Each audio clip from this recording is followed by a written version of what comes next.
In this video, we're going to be looking at some strategies that will really help young people who have some challenges within the doing stage.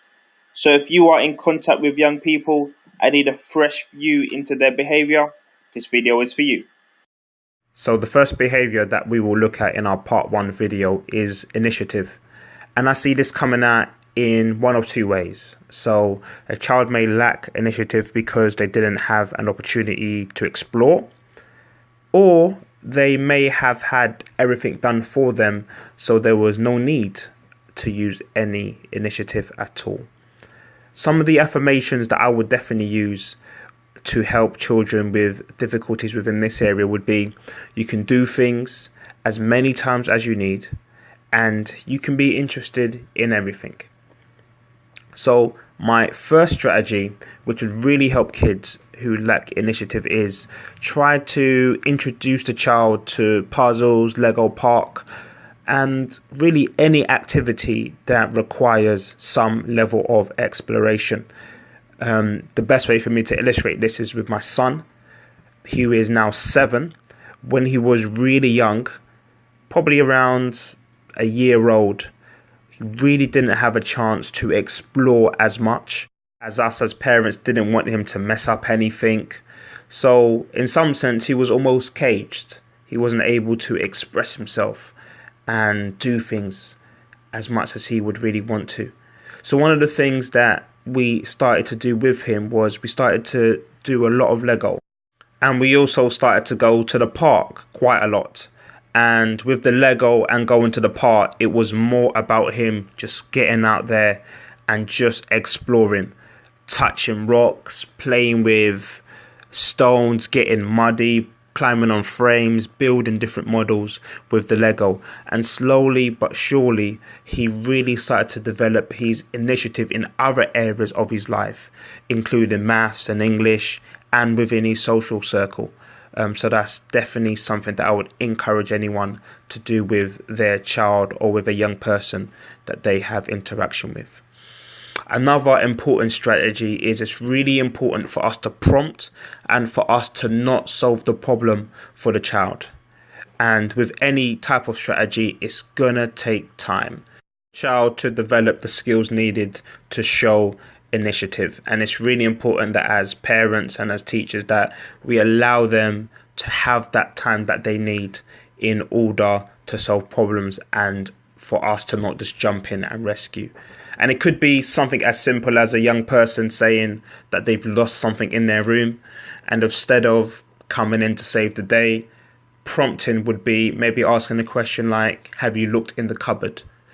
And again, if the child is still having some difficulties, instead of going up there and looking for them, it could be a good idea that you could actually look with them and actually try and model with them what initiative and taking charge really looks like. The next behavior that we may come across within the doing stage is someone that may be fidgety, really touchy. Two main reasons why someone may be fidgety is they may not have been given permission to move about. So i.e. they may have lived in a small place, or parents may have not wanted them to get messy or break things, so there was an injunction on them moving around, and so now they're using this time to really start to move about and get that input that they've always wanted. Or they could be overstimulated. So with some kids there may have been too much stimulation, too much sensory overload, so to say, and so they are unable to sit down for maybe 10 to 15 minutes without needing some sort of sensory input, which looks a lot like them being distracted or looks a lot like them being fidgety or disruptive.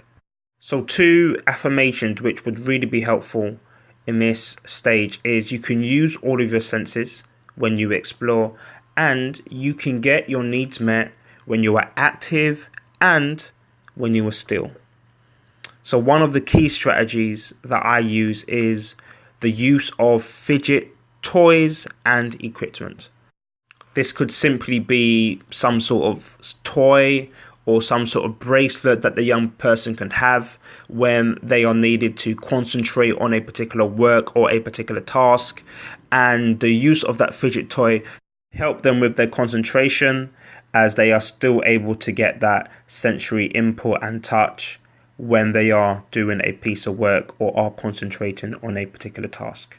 The last strategy that we will look at is movement breaks. These have been really helpful for me with my students who have real difficulties within the doing stage.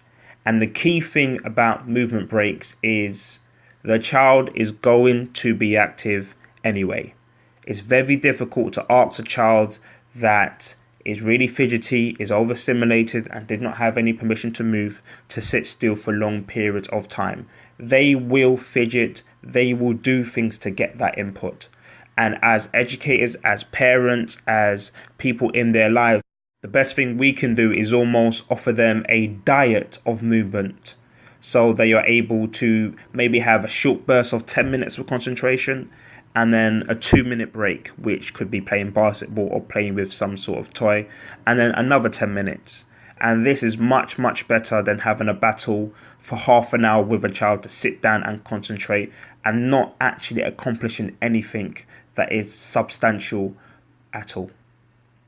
So yeah, there it is, guys. Those are the 2 strategies that we are looking at today in our doing stage video. Next week, we will look at some more strategies.